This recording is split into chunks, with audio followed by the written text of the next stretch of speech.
Well, yes. I mean, we started in Baker City, and we spent the night at a camp area right below the interpretive center. The next day, we went into the furnace. It was 106. I thought I was going to die, and I thought, I don't know how any of these people survived, coming across all that sage. But then we got into a camp area that was on top of this hill, and there came an ATV vehicle that had ice cream. Can you believe that? I mean, we were just so happy. And then we just went, it was going with my brother. My brother is the Wagon Master, Bill. And so I get to ride in the Wagon Master's wagon besides him. And I tell you what, he is a lot like Charlton Heston in, at the chariot race, yeah. And I've never seen him so animated in my life. We had to go up this very steep hill, it was rocky, and he stood up and he was whistling and going, ha, ha, ha, and standing, and he had his leg over the front of me so I wouldn't bounce out of the way. It was just amazing. I mean, that was my e-ticket of this whole ride. But we went over all kinds of roads. That we had fire because we saw lightning strike and start a forest fire. We saw that. Then we had thunder, lightning, rain, desert, heat, dust. We even saw snow. It didn't snow on us, but there was snow. What else did we see? Footprints of wolves, yes. And we had the wildflowers. The wildflowers are fabulous. And I imagine when people came over on the prairie that was one of the things that was beautiful about going across the prairie were wildflowers.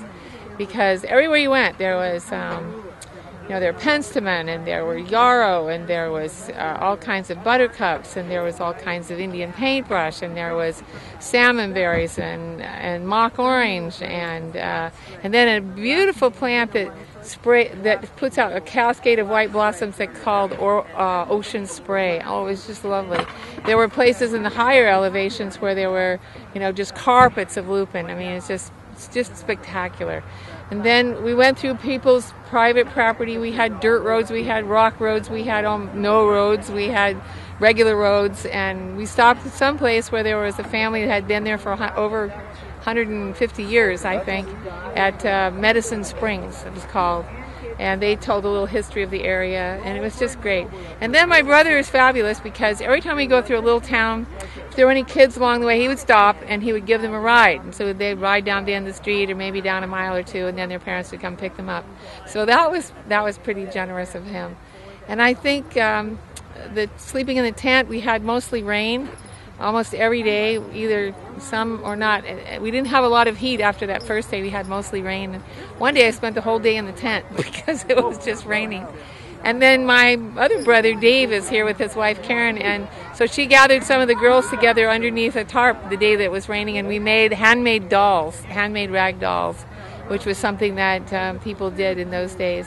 And then I'm a poet, so I was charged with writing a poem about the whole adventure. And so last night I shared the poem with the group, and it's an occasional poem, and it's very long, but it includes everybody that was in the adventure. I think it's probably one of the best trips I've ever had. Very roughing it. I haven't had a bath for 10 days. That's not my normal situation.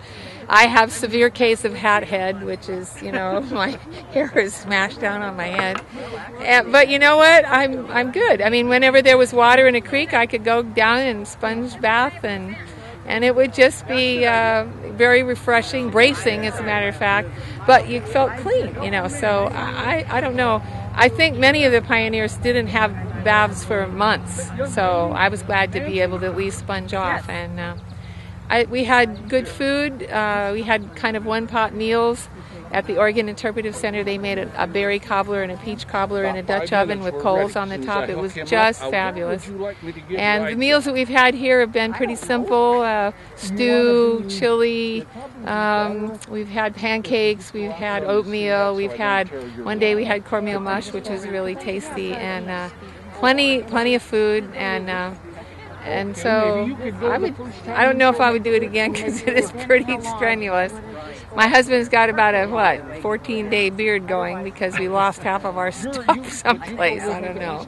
He just found his razor yesterday, so I don't know. I think we're going to wait until after the big dance, and then we'll do shaving.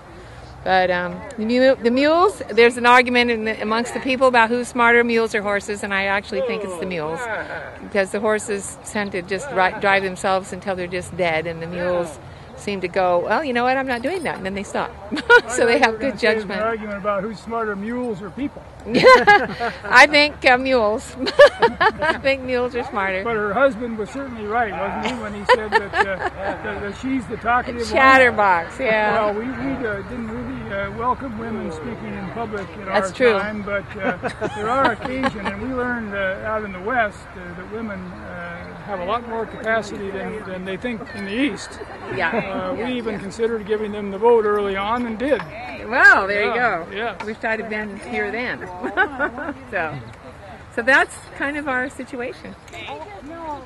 I don't know what else to say. Oh, any particular adventures? Any problem with the axles or the wheels? Or Oh, well, here's one. This is a great story. So one of the things they have to do is grease the wheels every 3 days. And that axle grease is nasty. I mean, it just gets on you. And so my husband somehow, he doesn't know how, got grease all over his knee. And he thought that maybe he would just get down on the grass and rub it off. So he's pretty athletic, so he leaps himself down onto the grass and starts rubbing his knee. Well, one of the people that was in the support troops saw that and thought he was having a seizure, maybe a heart attack, and he said, "Are you all right?" He said, "You know, man, that doesn't look normal." He didn't get the grease off his knee, but it started to we just had hysterics of laughter. My brother Dave has a guitar, and I have a little banjo ukulele, so we've been playing songs every night for everybody. And then my sister-in-law Karen tells the story of the Whitmans and their adventure out here and starting of the mission. And my brother Dave, her husband, told the story of the Sagers and the Sager children. And so we had installations of that along the way, so that by the time we got here, we would have at least some background about the history of some of the people that were early here. And so that was fun. And then we'd have sing-alongs, and that was quite nice. We didn't really have any problems with the wagons. The wagon I was in, the seat came loose, and we could have almost tipped over, but fortunately we found that out and fixed it. The only other thing that happened that caused a little fluff was one of the boys was riding on a horse and alongside the wagon, and he got off of the road a little bit and got caught up in some wire, and that was kind of a rodeo for about a minute, and that nobody was hurt. So we have had no people hurt. We did have some heat stroke the first day because it was really hot, and I don't think anyone was expecting that. And a lot of people don't understand that you have to keep drinking water and you have to keep eating salts or things that have salt. So that was a little bit of an issue. But other than that, I think everybody's been good. A lot of griping about not having a bath. I don't know what they thought, This is going to be a wagon train. We don't have showers here. So, and if you want to have a bath, and two people were from Wisconsin. And next thing I know, they're in the middle of the Grand Ronde River, sitting in a lawn chair, just thinking it's, a sauna.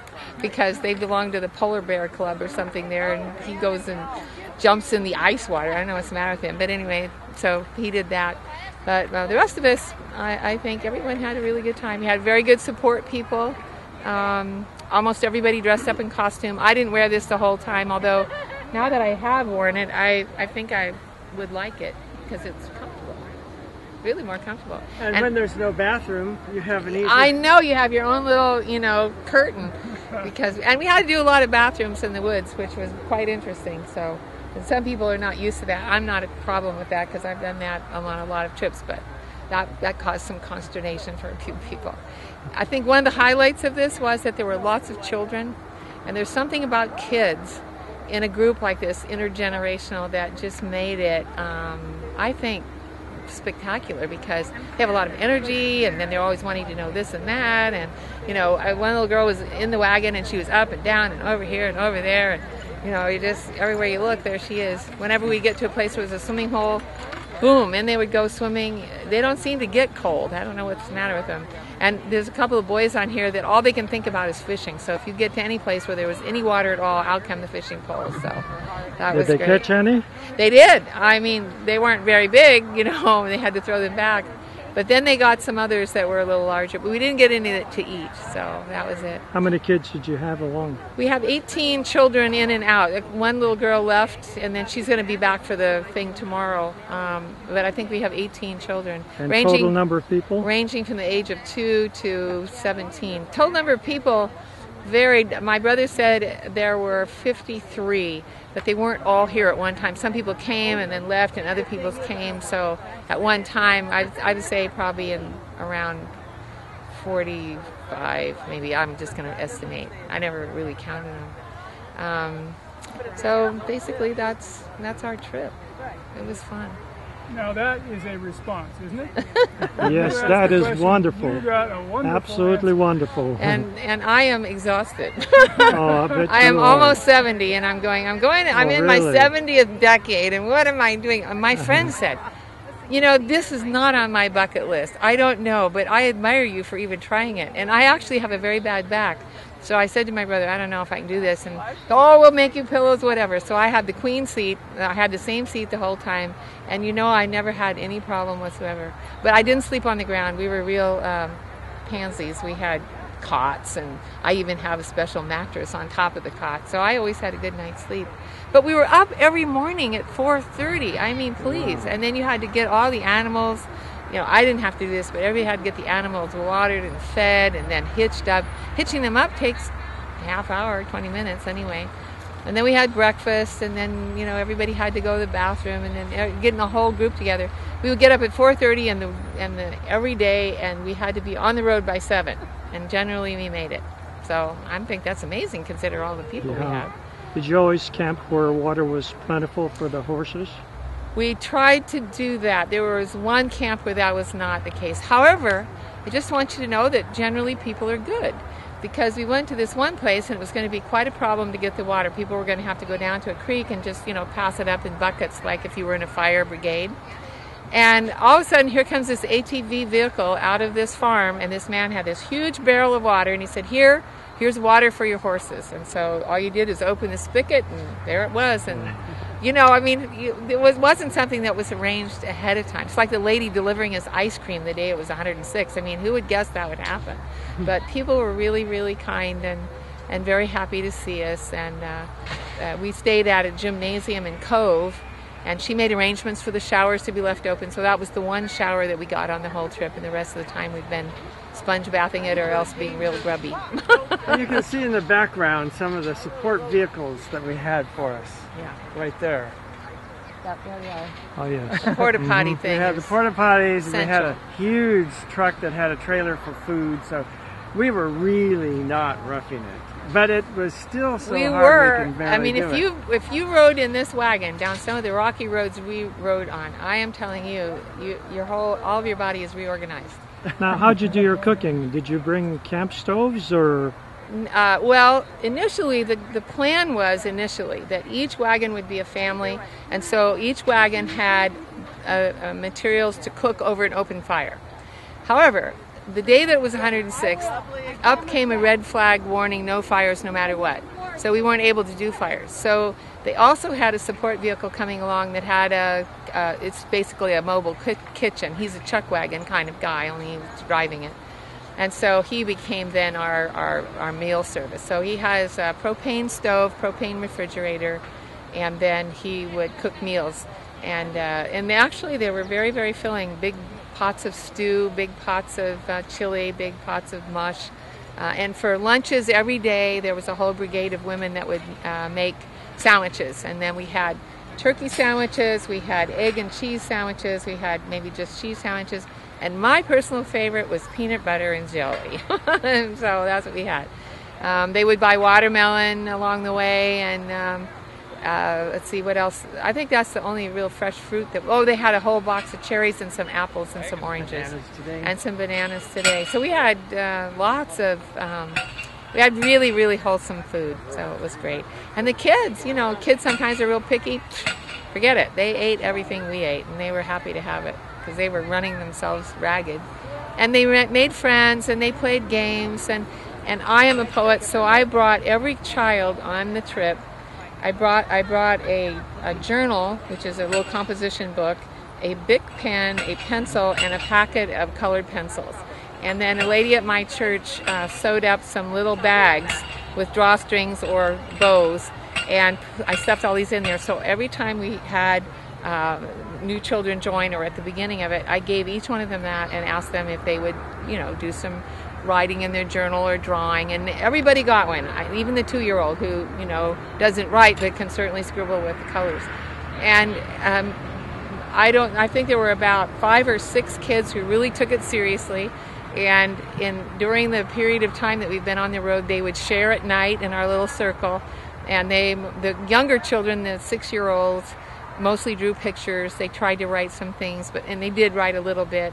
And they drew pictures of the different people, or the different horses, or the mules, or they wrote about the fact that they'd met new friends. And so, but last night was just charming because this little boy wrote a series of thank yous. Thank you to Bill. Thank you to all the people that he'd interacted with on the trip. It was just the sweetest little thing, and I told him I wanted him to email it to me so I could put it down in my keepsakes, because he was so sincere, authentic.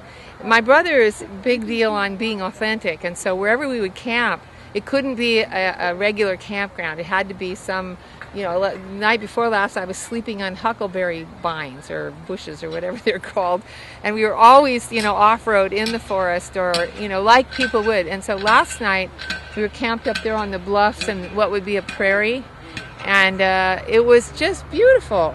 We could overlook the whole valley from there, and so in the twilight then the lights began to come on. And what's really special about this to me is that I was born in Walla Walla, and for the first 5, 6, 7 years of my life I lived in College Place and with my grandparents, or spent a lot of time with them. And I can remember looking up at the Blue Mountains. That's my childhood memory, looking that way. And when we would come back from Portland on trips coming in from the Columbia River, I would, the minute we would come over the rise and there was the valley, I was home, right? And then last night I was looking in the opposite direction. I was looking down at all the places that I had lived in instead of looking up. And so I thought, this is really special. And that's why I came on this trip, because I love the Walla Walla Mountains, I love the Blue Mountains, and I just wanted to come home in a wagon. So. What are you laughing about?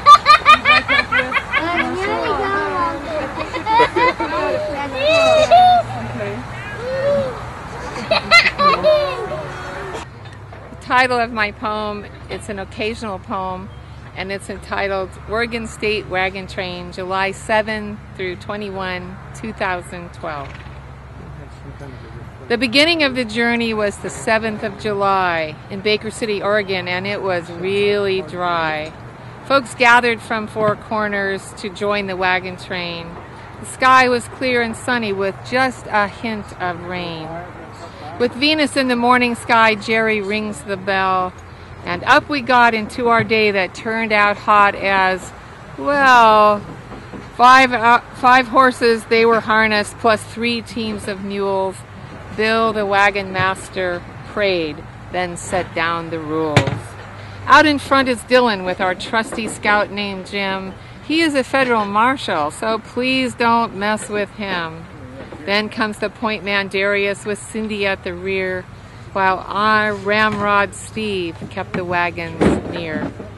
Outriders on their horses walk along the wagon's side, keeping calm the teams throughout our bumpy ride. JJ, Chuck, Megan, Chloe, Noah, Jerry, Bill keep things going smoothly up and down the hill. Monty, Pat, and Sharon often walk the trail ahead. Then at night, exhausted, each sleeps soundly in their bed. Tammy shows me a tanager. Aaliyah is writing poems. We're headed for Whitman Mission. Then we'll all go to our homes. Each teamster drives his team with amazing care and skill. Sylvia, Jerry, Doris, Michelle, and also Dave and Bill. The horses, Fred and Vanilla, were followed by Doc and Dolly, and mules Ernie, Bert, Emma, Dinah, and last came Pete and Polly. Our camps were quite authentic, making our adventure real. though Gary from his trailer cooked most of all the meals. Not far behind our wagon trailed 2 porta potties blue, and there would be a PU smell if it weren't for helpful Hugh. And if you get an owie, Sylvia's the one to see, and Sue collects litter so camp is cleaner when we leave. Jim Fosback pulls a trailer, providing us with fire. Mike stands at the ready to help if things should get dire. We love to listen to Karen and Dave tell stories we enjoy about adventures of the Whitmans and the Sager girls and boys. Each night around the circle we lift our voice in song. Lynn's banjo uke, Dave and Mike's guitar play our sing-alongs. The wagon wheels got their grease, and so did Richard's knee, so he fell upon the ground to rub that black stuff free. When Hugh looked up and saw the scene, Richard seemed to fall. He hollered, "You all right?" Shook his head, "That just don't look normal." This trip would be incomplete without our lively kids. Fishing, wrestling, hiking, riding, swimming is what they did. Evan ate some grasshoppers and then he swallowed a frog, and Gracie's boots full of water would spout out when she'd jog. Abby wears pink cowgirl boots, Karina's boots are red. Linus has a machete, and fishing swims in Keith and JJ's head.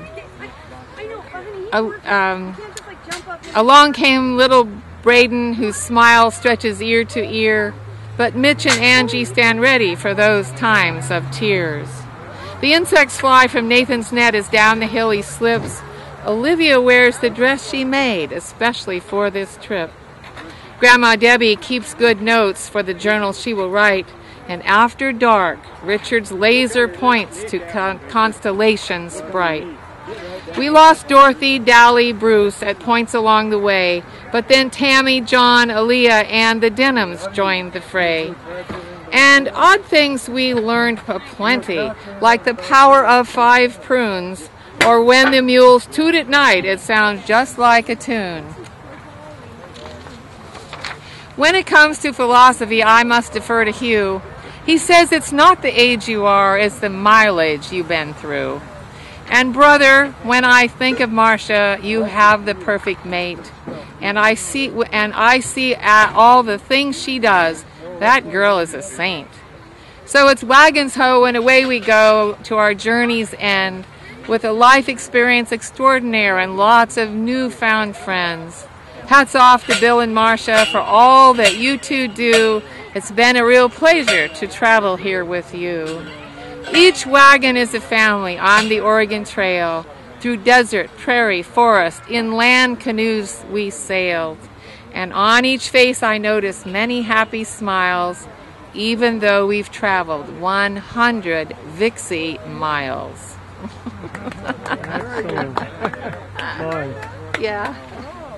So anyway, that's the whole thing about Vixie miles is you would ask him how far it is. Oh, it's 1/8 of a mile, which turned out to be like 2 or something. I don't know. He's got the same problem with Vixie time. That's why we were late. So you understand now about Vixie time. So that's it. And that's my brother. He's great. He's very authentic.